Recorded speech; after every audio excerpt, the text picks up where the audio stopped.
O Porto é hoje uma cidade dos que partiram. Perdeu cerca de 47 mil habitantes entre 2001 e 2008. Entre 2001 e 2005, inclusivamente, só um concelho perdeu mais habitantes do que o Porto, Alcotim. E as pessoas saem contra a sua vontade, em particular casais jovens e jovens em geral. São aqueles e aquelas que partem, que abandonam a cidade, e a cidade fica sem pessoas, fica sem animação, fica, acima de tudo, cheia de casas degradadas, devolutas, que são consideradas património apetecível para alienação, para a especulação privada, para os negócios imobiliários, quando na verdade deveriam servir para que as pessoas tivessem direito ao lugar e não fossem obrigadas, contra a sua vontade, a deixar esta cidade. A principal prioridade tem que ser o combate à crise social. O Porto tem 25% de pobres, 2 mil sem abrigo, 15 mil desempregados e 77% dos habitantes que vivem em bairros de habitação social são pobres, ou seja, oferem menos do salário mínimo. Esse plano para a crise tem que passar por questões muito simples e fáceis de executar caso haja vontade política. Manuais escolares gratuitos para as crianças do primeiro ciclo. Títulos de transporte público para os desempregados poderem procurar os seus empregos, para terem essa mobilidade. E, obviamente, as rendas sociais têm que ser mais baixas, porque numa situação de crise basta uma pessoa ficar desempregada para se alterar o rendimento do agregado familiar e por isso as rendas devem refletir essa alteração. E já agora outra questão, a Câmara tem milhares de casas devolutas e essas casas estão devolutas porque vão ser obviamente utilizadas para negócio. Essas casas deviam ser entregues às pessoas que perderam a sua casa porque não conseguiram pagar os empréstimos bancários. Esta é a primeira prioridade. A segunda prioridade é precisamente uma bolsa de arrendamento, uma bolsa municipal de arrendamento.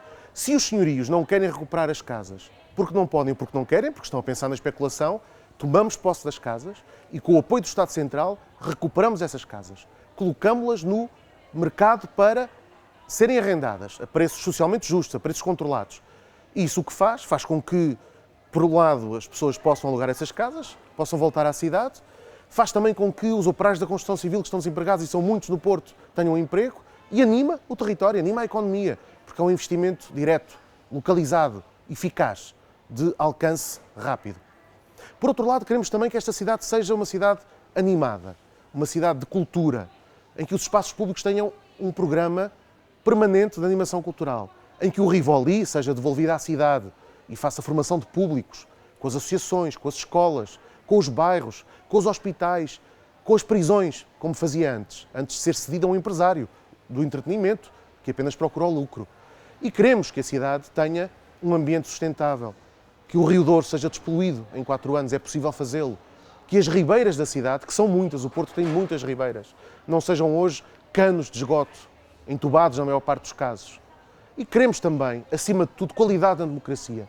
Rui Rio obriga as associações que recebem apoio da Câmara a assinarem um documento perante o qual não criticam a Câmara, o que é um verdadeiro atentado à democracia.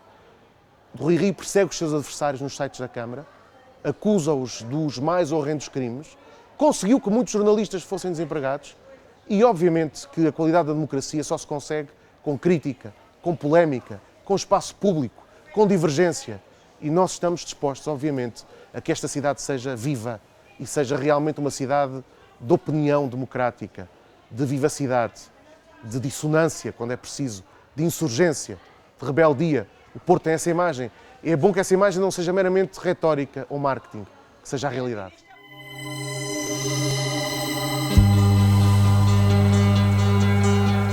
Um bom resultado é, antes de mais, a eleição de um vereador. É a minha eleição.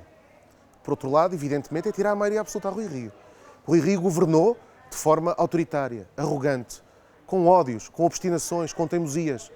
A todas as associações a que eu vou, me dizem que temos a porta fechada na Câmara. Nós queremos uma Câmara de portas abertas. E, por outro lado, sabemos também que o voto no PS é inútil. Elisa Ferreira disse que, se não fosse eleita, não ficaria na Câmara. Foi ministra durante 6 anos, por isso não pode ser vereadora, vejam bem. Como se ser vereador não fosse algo profundamente nobre na política. Por outro lado, tem como cabeça de lista para a Assembleia Municipal o Ministro das Finanças, Teixeira dos Santos, um dos rostos da crise, que não só não vai ficar na Assembleia Municipal, como é um dos responsáveis pelo desemprego do país, do distrito, desta cidade.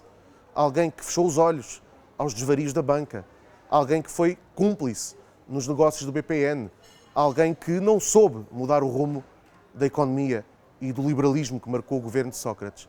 Tiramos a maioria absoluta a Sócrates no país. Queremos tirá-la a Rui Rio na cidade, para mudar a vida destas pessoas, para mudar o cotidiano, para mudar a cidade.